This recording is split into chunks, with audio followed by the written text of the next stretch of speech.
triggers my sense of curiosity. I was reading your paper about culture-specific concept translations in this law.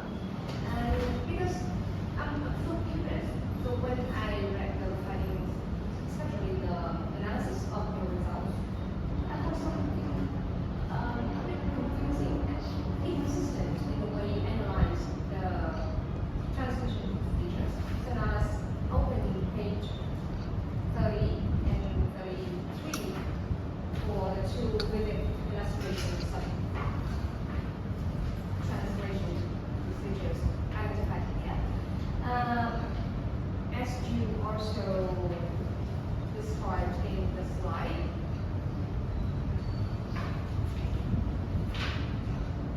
so please back to the slide on the findings with examples on couplets.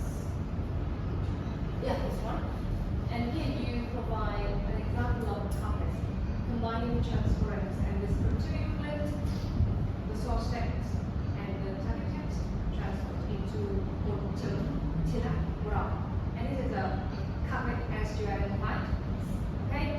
But here, the next slide on wanted to say keep up.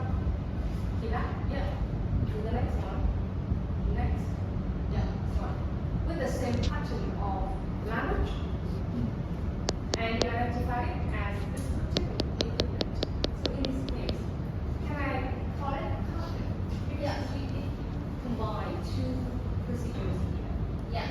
So in this procedure, it can also be called which is why I created two different tables in which couplet will include and that will break down. So many of the descriptive procedure that I've seen in the novel are couplet, which include descriptive equivalent that function this way. So I have decided to choose this example. Like even though it's included transference in the text, but descriptive equivalent could still be seen, and that is what I wanted to focus as the focus of mine will be the explanation of molecule that have been added in here for better understanding for the reader. So I understand that they are equivalent, but descriptive equivalent is also invoked. So when I break it down, I want to be a bit.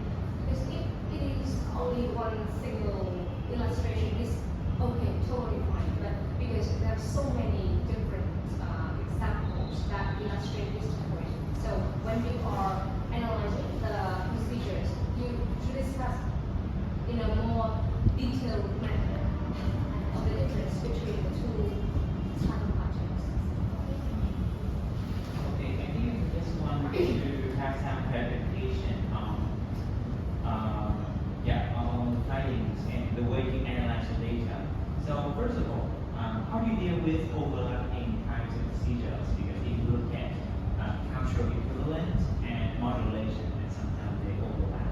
So how do you overcome that in your research? Yes, indeed. As I have mentioned in the limitation, so this research is conducted by only one researcher, which is me.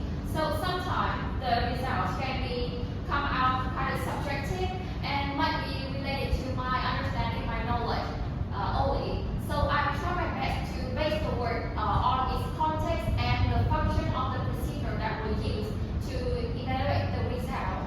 So yes, perhaps the result might come out subjective. Okay. So another thing, so if I look at your findings, the percentage and the numbers, so in one instance when we have conflicts, which constitutes temperate and descriptive equivalent. So in one instance, do we count just one conflict or do we count the all three procedures? So in my research, I count all of those as the one couplet. But perhaps in future research, as I have suggested, I can also divide the couplet into different types. For example, couplet including transferred or descriptive equivalence can be counted at one time, and couplet for example, transferred or functional equivalent can be counted at another time, and that will provide a more detailed insight into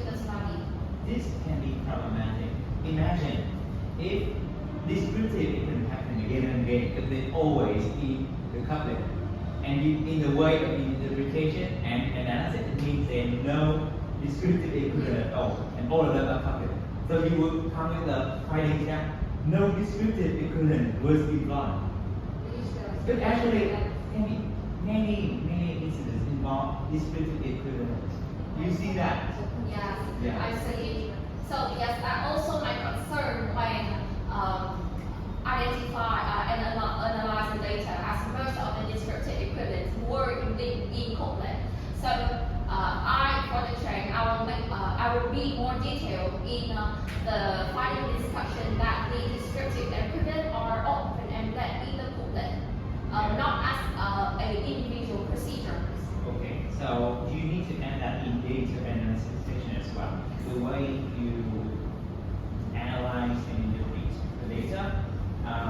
And one suggestion, maybe you just remove the couplets. You just count all the procedures. Leave the couplets, right? Leave the nouns, and you say like among all of the instances, how many times the couplets were implied, or say the procedure were implied together. Alright, so that would be more easy to understand. Yeah. And one last thing. So